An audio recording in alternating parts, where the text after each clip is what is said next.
Excellent, especially for women. We carry a lot of emotions, not only for ourselves, but our children, our husbands, our families.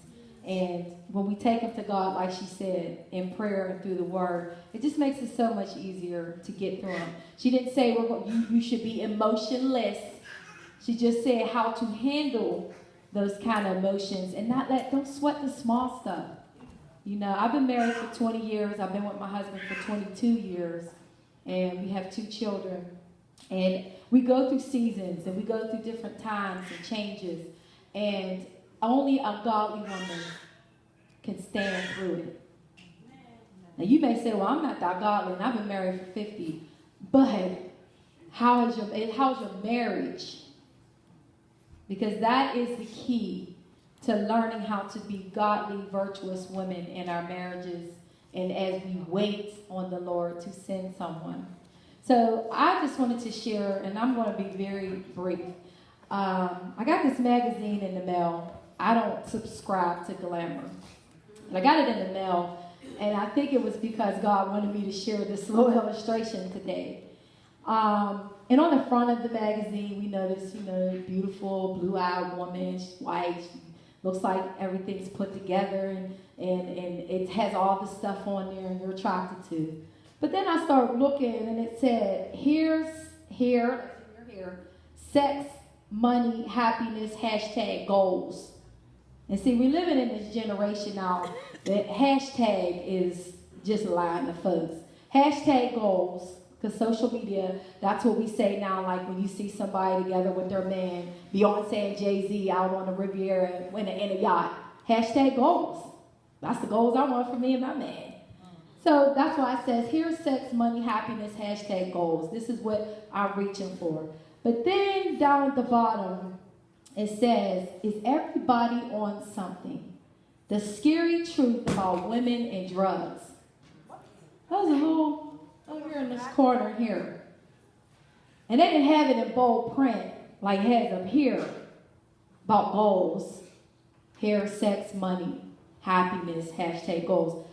Why do they have #drugs, women and drugs down here, first thing on front cover? So I opened it up and I read the article. And it saddened me because these were women that they took a poll from the age 18 to 43. And it talked about how they use different kind of drugs just to cope. So you have marijuana, you have Adderall, Xanax, all the prescription psych meds, cocaine. And the one story in there was a young lady, she was 23 years old, and they asked some of the women to do a diary of how they use drugs every day. And I don't want y'all to lose the point, like, I'm not on drugs, what does this have to do? I just want you to go with me for a few minutes. And the article said, the young girl started off saying, well, in the morning I can't even get out of bed till I smoke weed. That's number one. Then she said, I get some coffee, and by the time I get dressed and ready to go to work, I have to do a bump of cocaine, get me going and get me focused because I'm ready to go to work. I can't be high, all droopy and loopy at work. Then she says, in the middle of the day, I have to take a little bit of Adderall to clear my mind because I perform very well with Adderall.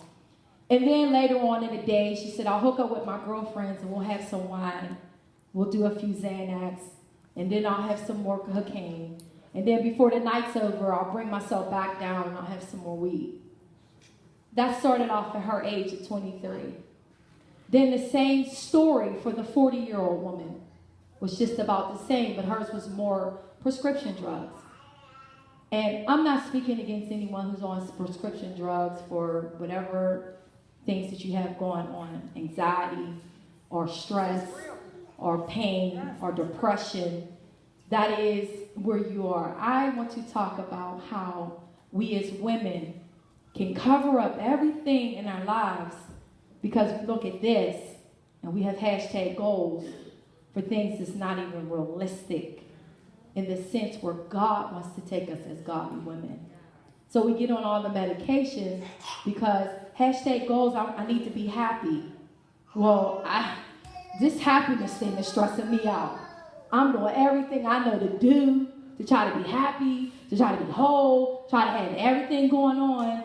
And then when you find out it's not working out the way you planned, then girl, I'm depressed. I'm stressed. I'm having panic attacks. I don't even know why I'm having panic attacks.